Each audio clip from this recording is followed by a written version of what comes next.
As you know, the Gospel of Luke is the one that has all the parables that you're familiar with. It seems to have, in fact, it has unique parables that the other Gospels do not have, and we're about to enter into a section that has a lot of stories that Jesus told. Chapter 14, most of the time, I think, we divide up this chapter because there's several parables that are told without the consideration that it's the same event in which these parables are told, which for me is kind of interesting in a way as to why Jesus told all of these parables at one setting. And it's, if you look at it, you could kind of step back and see Jesus, and it's like Jesus is really upsetting everybody at this dinner party. He is, he's on a, I wouldn't say a rampage, but there's nobody that's going to come away unscathed when the party's dismissed and they're all going home and they're going, wow, you know, they're going to have cuts and bruises and everything on them, metaphorically speaking. But we probably have missed the context of it because it's easy to take each parable independently because each one has somewhat of a background or a setting within the event itself. And so you can preach and teach these independently, but I've always found it fascinating of grouping all of them together and notice the statements of Jesus to various people at this dinner. And so that's what I want to do this morning, is spend our time looking at this particular event. So, in verse 1 it says, on the Sabbath, when he went to dine at the house of a ruler of the Pharisees. So not just a Pharisee, but one who is a ruler, sort of like Nicodemus was. He says, they were watching him carefully. So he's come to a very important house of a distinguished individual. And whether or not he is, I'm sure they invited him, and of course it's indicated there in the text that this is a test. They're going to try to entrap him in some way, but Jesus goes on the offensive in every case, and they're just kind of on their back heels, everybody, in dealing with what he is saying and what he's doing. So it says he's there, and they're all watching him carefully. The underlying language is that they're it's not just looking at him, they're glancing. They're staring at him, watching. And it seems to be a setup because there's someone there that's ill. And of course, what's Jesus been doing on the Sabbath day? He's been working.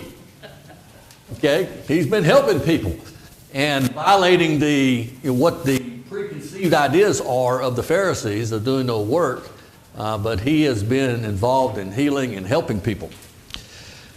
He said, and behold, there was a man before him who had dropsy. And Jesus responded to the lawyers and Pharisees saying, okay, now we're getting an idea of who's present at this dinner party. We have lawyers, we have Pharisees, and we have a ruler among the Pharisees. These are top dogs, people that are fully equipped, no doubt, to frame the Son of God, to catch him in some trick, to single him out in a way that somehow they can diminish his reputation, do something, construe something to get him in trouble on the wrong side of the crowd, instead of everybody liking him and following him. So he says, and Jesus responded to the lawyers and Pharisees saying, Is it lawful on the Sabbath or not? I'm sorry, did I miss something? Before him who had dropsy. And Jesus responded to the lawyers and Pharisees, saying, is it lawful to heal on the Sabbath or not? But they remained silent. Then he took him and healed him and sent him away. And he said to them, which of you, having a son or an ox that has fallen into a well on the Sabbath day, will not immediately pull him out? And they could not reply to these things. That's interesting. We got the brightest and the smartest, most educated, and before anything happens, they've got it all set up. I'm sure this is not going according to plan. It's almost like the plan when you think about the woman who was caught in adultery, and they brought her before Jesus, and it was all contrived to try to catch him in doing wrong or violating the law of Moses in some way, but they could not, and everyone basically left, and there was Jesus with the woman there. This is the same kind of thing. You don't mess with the Son of God.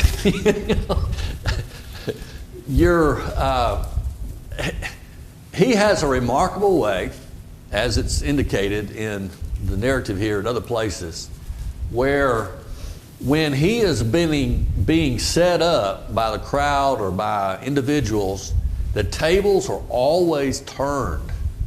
And in that in which they tried to condemn Jesus, they self-condemn themselves. It always seems to take that turn. And of course, who could deny what he said? So he's making a comparison that to heal somebody on the Sabbath day is to do what? What does the comparison say concerning work on the Sabbath day? Why couldn't they say anything about it? Because they knew that there was, if they stood to lose something very valuable, such as their ox or donkey, that they would save that animal. And Yeah. they knew that they would do that. And yet, that's why he asked them. Well, if they knew that if their son fell in a ditch or their donkey or ox or whatever, and the whole town basically would come out and try to rescue that. Because they were doing good works. Okay? He's saving them from being, because he's exposing, if they didn't help the animal or the person, that it's cruel.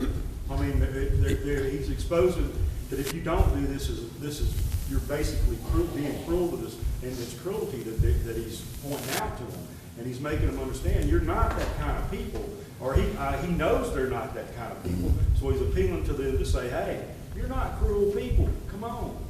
Yeah, well, the illustration and the comparison, it should be self-understood when there's a person who's in need, which that person who's sick that's there, and Jesus heals them, is no different than rescuing someone from a pit. If they can see that, why can't they see the other?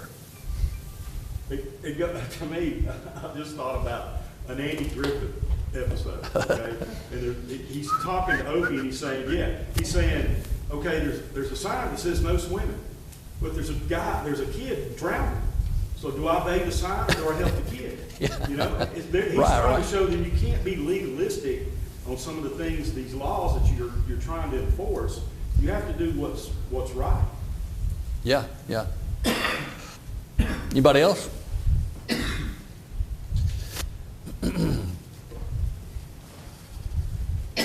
What is your understanding of what dropsy is? Well, I met a man once, I visited a man in a hospital that had so-called dropsy, and it's retaining fluid where they can't expel the excess fluid, and he was just swollen. He was like filled up with water and fluid just running out of his skin, his pores and stuff. That's what the modern dropsy, and I'm assuming that's what's happening here. Was that your understanding too? Okay, verse 7. Now he told a parable to those who were invited. So the first thing out of the gate, before they go to the buffet, Jesus heals an individual. I mean, before anything, I mean, he already anticipates. It's the Sabbath day. So it's, a Sabbath dinner, the Sunday dinner on the Sabbath day. And so out of the gate, he's understanding the attitudes of the people who are there and the one who had evidently invited him and set this whole thing up. I mean, that's the reason why that man who has dropsy is there.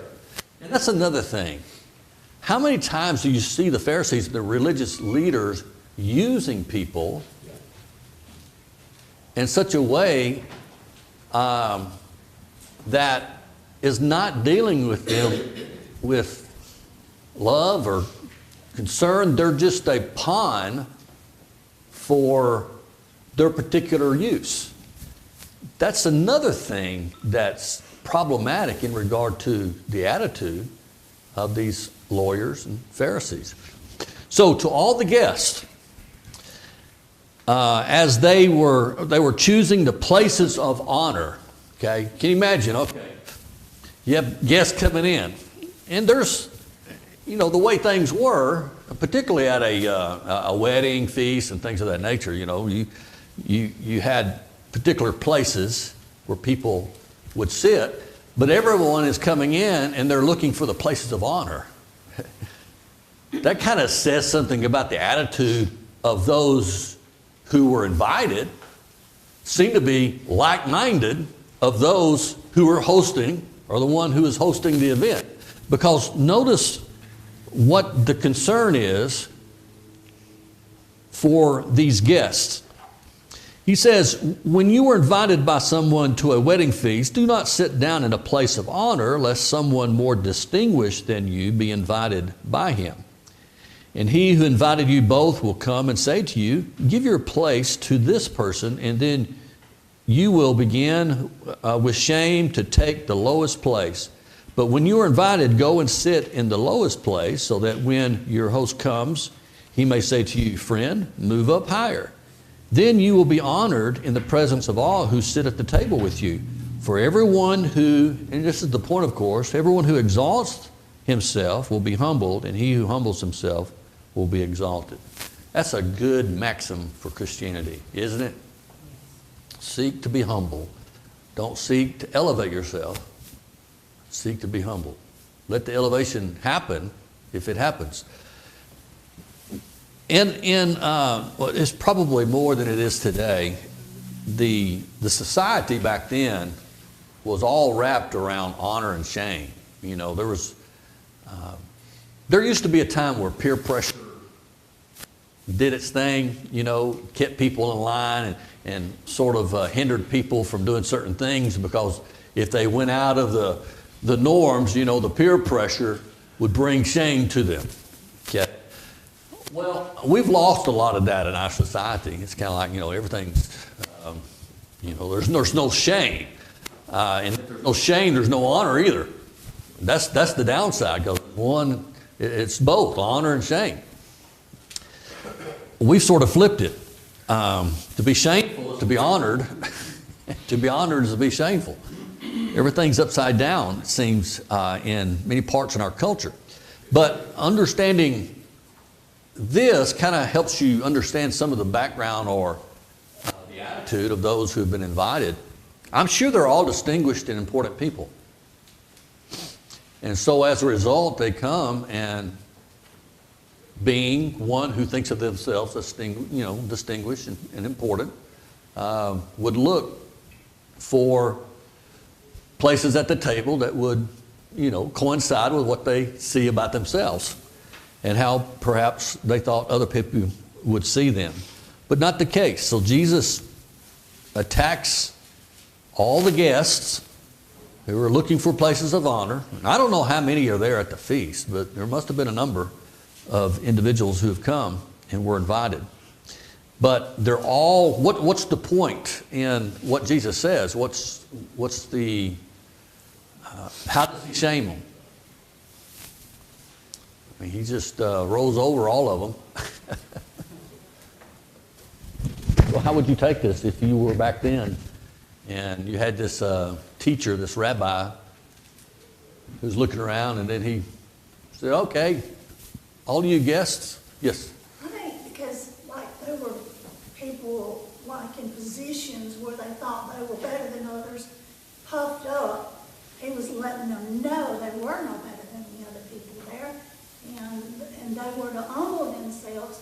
You know, he was trying to teach them a lesson of being, you know, that they needed to humble themselves and not think just because they had good jobs and, you know, they were no better than a servant, basically, you know? Yeah. Do you think, what do you think the attitude was toward the person who had dropsy? Tell me what those elitists would think about that individual. Well, they probably think he's sin. Okay, he's a sinner. Yeah, he's a sinner. Because he's obviously suffering. What else? He would have been a pariah to them. They wouldn't want to have anything. They only invited him for the purpose that they wanted him there. Or whether he was invited or not, he was at least brought there. Yeah. For their own They purposes. normally, they wouldn't associate with him. Uh-huh. They Yeah. treat him like a virtual leper. Yeah. basically, to Yeah. exclude him from stuff. And yet, this man is sent away whole. And those who are, brings up a lot of parables in my mind, things that Jesus has said before. But the others have been brought low because of their attitude. Their attitude is keeping them from seeing what? What are the things that they are unable to detect and to see because of their pride? What's right? What? What's right? What's right? What else? Everyone had value. Yeah. If you was one of the ones that pushed your way through the line to be seated up front, and you sitting up there and Jesus tells his parable, you're gonna be looking, well, they look at me, and I'm guilty. Mm-hmm. So was that, it's kind of shameful. So their pride was keeping them from seeing the value that others have, that they have worth, right? Do you agree with that? Everybody? Shake your head this way. I know it's morning. Start moving, get that blood going, Okay. What else? They put their value in something that was earthly, that was the approval of other people and what other people thought of their station in life versus what was important. Yeah, so is God. they love the approval of men and not necessarily, they probably think they have the approval of God. That's the thing. But they seek the approval of people. Yes? Maybe they were kind of wanting to ignore his presence, and get to the food, get to something they wanted. It's like, I want something right now, I won't wait around, Yeah. Maybe. A lot of people do We still that. have this problem today. What's Yeah. that? People Greed. have this problem today. Oh, yes. It's not just, Yeah, greed. Jesus said there's no respect of persons, but Right. human beings respect. Respect. certain kinds So of- it's sad how we can deceive ourselves of thinking too highly of ourselves, and as a result of that, we cannot see things about ourselves, and we cannot see what we should see about others because of pride. A Yes. couple of things. One is because of the nature of this man's disease that he had, dropsy. That shows to me, at least, the Pharisees didn't care if anybody else was affected by this guy being there, because that would affect their appetite. Yeah. See somebody like that, he's here for a meal, and then all of a sudden Jesus heals him, takes away that problem, and then when he's telling this parable, I can almost see the Pharisees in the midst of trying to find this place and just stopping and, oh, what? Yeah, it's not going as planned, that's for sure. So, for everyone who exalts himself will be humbled, and he who humbles himself will be exalted. This is not the first time Jesus has said these kind of things. Human pride is a strong deceit that many succumb to. So these are the very people, Pharisees are the very people that should be setting a good example. Yes, exactly. But they can't see that They're because the opposite. of their arrogance. Yeah, they're setting a bad example. All right. Now, we're still in the same party, okay? So he's talked to the guests. These are the guests. He said also to the man who had invited him. Who's the man that had invited him? He's a ruler of the Pharisees. Sanhedrin member. All right. So he's a very important, distinguished, powerful individual. So Jesus says to him, and I'm assuming he's talking to him, but everybody is in earshot of what he's saying. When you give a dinner or a banquet, do not invite your friends or your brothers or your relatives or rich neighbors, lest they also invite you in return and you be repaid. Kind of tells you something about the inward workings of the elite. Okay? He says, but when you give a feast, invite the poor, the crippled, the lame, the blind, and you will be blessed because they cannot repay you, for you will be repaid at the resurrection of the just. So this is what he says to the host is counter to everything that they hold dear. Which is kind of strange, but really not.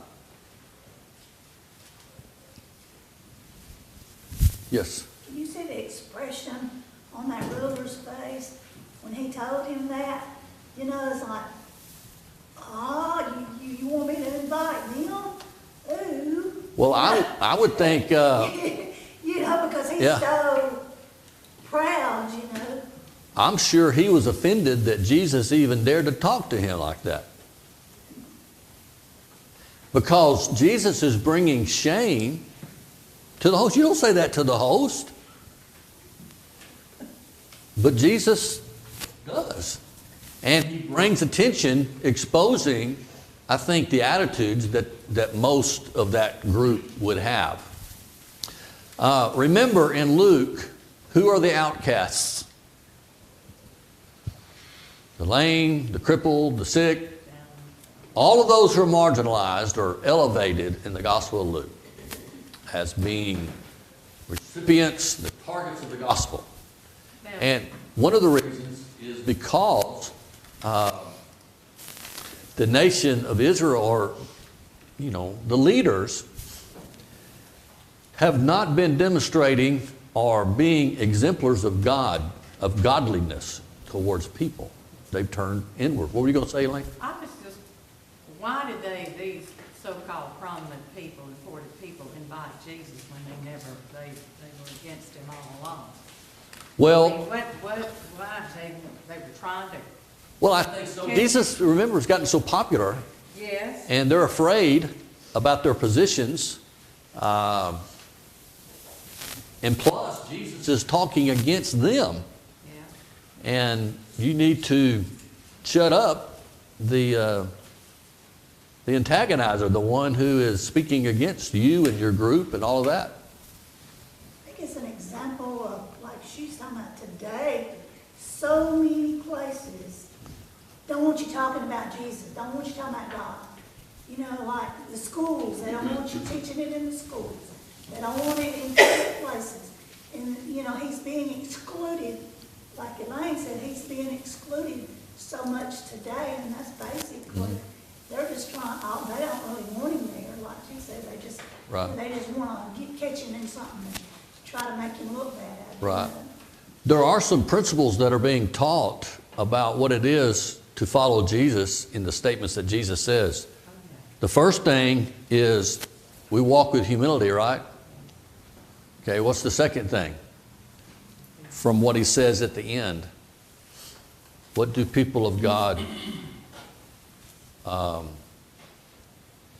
view, or what's their purpose? What's Eternal life, I mean, the Yeah. perspective of what. The resurrection of the just. The end result is, they're missing that. But Scott, the other thing I thought is, I have to imagine that these people that planned the party, you list the people, they got together prior to this. Oh, yeah, I'm sure. And they schemed to do what they did because they were gonna, use it against Jesus. Mm-hmm. But they had no, Jesus saw into their hearts and the way he presented it to them. That's like I said, he's on the offensive. As soon as he gets in there, they're on their back heels every time. Yeah. Yes. One dynamic that you touched on is when he talks about who to invite to a reception. People in power, when you see how they treat people that are insignificant or not important, tells you a lot about their character. Jonathan worked a lot in D.C. before he came back to Alabama. Yeah. And he said a lot of these politicians that you'll see on television, when you see how they treat just the different people that are like the janitors and the shoe shiners and all that, he said you will see a window into their character. Some of them are just horrible people. Mm-hmm. And some of them are great people. And they're exactly the opposite of what they come across on television. That cuts across on both sides of the political aisle. Yeah. This right here is similar to that. Mhm. They're not treating the poor, the crippled, the lame, and all of them in a way that they should. They're not inviting them to these feasts of honor, which they should be doing. Now, I think that when Jesus uses the extremes to teach a lesson, who did the crippled, the lame, the poor, who do they represent? I mean, what does that group? Sometimes the phrase is used, as a somewhat of a label of people. Sinners. Of sinners. What else? Deplorables. The needy. The The needy. garbage. Go ahead. The needy. Those that need. Those in need. They're in need. It's the overlooked or Forgotten people. the forgotten. And if you look what he says to the host, he says, you're giving this party because you'll be invited to a party of someone else, and it kind of repeats itself. This is the beauty of the church. In what we did in having the meal for those, the benevolence people that we've been trying to help and things of that nature. We've got to be people who see people. Whether they are literally crippled or literally sick or literally that, I think the lesson is there's probably so many people that we overlook and we don't see because of our what? Prejudice. Because of our prejudice? What else? What keeps us from seeing? Our unwillingness to put yourself out there to see the things that are out there happening, and I think that part of it's an indictment of Jesus is trying to make them show them a better way for his leadership. He's showing them servant leadership, and that's the way he serves. But they can't get that still, and they're not willing to put. They don't want to be in. They don't want to be around these people. They're excluding them for various reasons because of the group that they're in. So they're unwilling to help them, to serve them. They think they're beneath them. Isn't it the nature of people to form their own group? Likes and likes. Likes and likes. And it's sometimes difficult. I can see this in school. Have a new person that moves somewhere and they have a child that is starting a new school. Do you know how hard it is for that child to break into what? The clique or whatever it is. I mean, we've experienced that. It's just, and you begin to wonder, why is it that way? Well, it's because of likes. The camaraderie of a group is so strong. We don't have any, no open spaces for new people. We got our peeps. See what I'm saying? And that's always impacts, I think, human beings are like that if we're not careful. The church can't be like that, can we? No. But we can be, and often we might be, but it is always a battle to be able to see people in the image of God, people of worth, no matter where they are, you know. And I think he uses this extreme of crippled and all of that as opposed to what? The elite, the rich, you know, the wealthy, the powerful. And so he's showing a big contrast. Well, you know, maybe we can, there's a whole lot of gap between those two extremes where we ought to be able to have the ability, and I'm not saying we don't, but we've got to be mindful of that. Yes, Connie? I think another example in this is he's teaching them not to do things for repayment.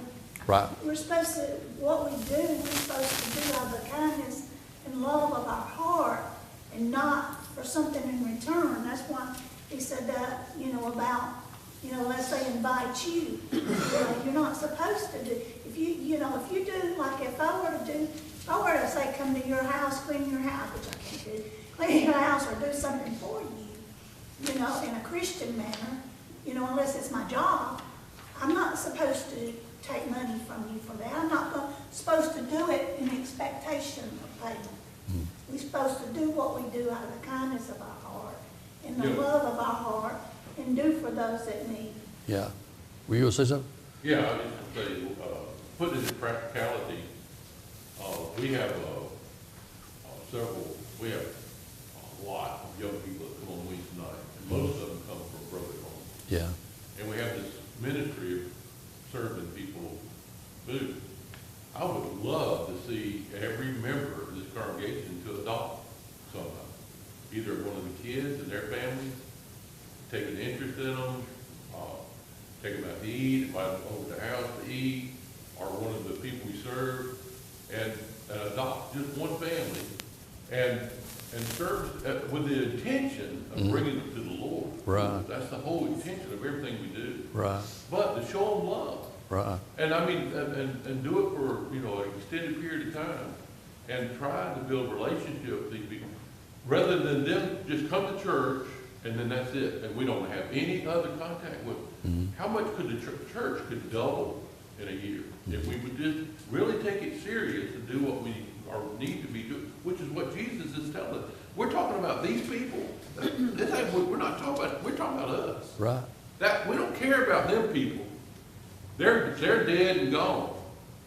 We need to deal with here and present, because we're going to be those people in 30 years. We're going to be dead and gone. And what's going to be our legacy? Did we reach out and try to save the lost? And did we reach out and try to see these people on Wednesday night? These people we're serving this food to. They're not going to be able to take care of us, but we can take care of them, both physically and spiritually. And I would love for us to do that. I mean, that would be a great thing to do. Yeah. That's a neat idea. In Tuscaloosa, What? at the Central Church of Christ, the families adopt, so to speak, students that are not from there. Right. You know, Right. someone attending university, for instance, and other places maybe. But they do things for them, recognize them on their birthday or Right, whatever. right. You know, just, they have them over for dinner, or whatever, but just, so they got sort of a family away from home, which is a great thing. Yeah. James deals with this same subject. Yes. Rather plain. I mean, he just says, look, the guy that comes in has got the ring, got the nice clothes, got the gold ring, you put him up front. And the other fellow, you made him take the fellow sitting up front. It's not worthy, or not as rich as him, or has the prestige. You tell him to sit in the back, and you put that. So that's just human nature. That's what we do. Yeah. And sometimes Jesus is pointing these flaws in our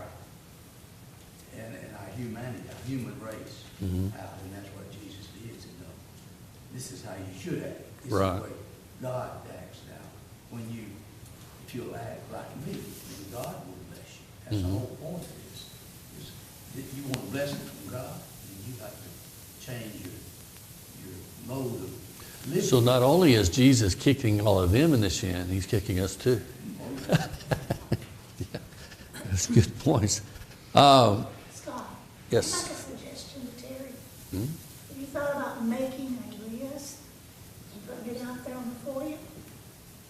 I would love to do anything that anybody would do, but Make a list of all the I don't get very individuals. much cooperation Because when there's it some comes of to us doing that something. can't afford much, but maybe at least we can send them a card every now and then, or something to remind them that we're thinking about them. I would love to. I mean, if somebody wants to adopt either one of the people that we bring food to, or one of these children that we bring on Wednesday night, and look, it ain't gonna be easy. But if you would love to, if you would do that, just talk to me. Make a I'm glad to list of give the you that. children and make a list of the families. Yeah. That way you got two lists, and then people can look at them, and if they can put a notebook down, and they can just jot down. what I'd they rather said. just come see me. Just come Yeah. see me, and I'll handle it. I'll take care of it. Not a Okay. problem. I just thought And, if you put it we out there, we it probably might got be more- 50 to 75 people that we can. I just thought if you made a list, it might get observed more. have. All right, we'll let y'all talk about it after their class. Yeah, Verse 15. sorry. It's fine. When one of those who reclined at the table with him heard these things, he said to him, "Blessed is everyone who will eat bread in the kingdom of God." Do you find this statement interesting? The timing of it, maybe, or what's this individual trying to do? Lighten the mood. He's just changing the subject, isn't he? Lighten the mood and get Yeah. the praises of God. By the way, Yeah, just like I did a while ago. Let's get back to verse 15, right? But that's what's happening. It's kind of like he comes out and blurts, Jesus has attacked the host. Jesus has attacked, those who are seeking places of honor, and you need to invite so-and-so people, and now someone can sense what's happening at the party and changes the what? Changes the conversation. This is how is the weather change here, it seems to me. What was going to say? Somebody said something? Okay, so notice what he says. Would anybody disagree with this? How blessed it is. Okay, think about the innocuous statement that this is. How blessed it is. Everyone will eat bread in the kingdom of heaven. Kingdom of God. How blessed it will be. And what does Jesus say to that? Well, it may not be everything that you hope that it is. It's not as light as the individual is trying to make it. So what does he say? He goes, but he said to him, he talks to that guy who's trying to change the conversation, it looks like. A man once gave a great banquet and invited many, and at the time for the banquet, he sent his servant to say to those who had been invited, "Come, for everything is now ready." But they all alike began to make excuses. The first said to him, "I have bought a field, and I must go and see it. Please have me excused." And the other one said, "I have bought 5 yoke of oxen, and I go and examine them. Please have me excused." And another said, "I have married a wife, and therefore I cannot come." So the servant came and reported these things to the master. Then the master of the house became angry and said to his servant, "Go out quickly to the streets and lanes of the city, and bring in the poor, the crippled, the blind, and the lame." And the servant said, "Sir, what you commanded has been done, and still there is room." And the master said to the servant, "Go out to the highways and the hedges and compel people to come in, that my house may be filled. For I tell you," here's the point, "none of those men who were invited shall taste my banquet." So how blessed it is to eat in the kingdom of God. What's the implication?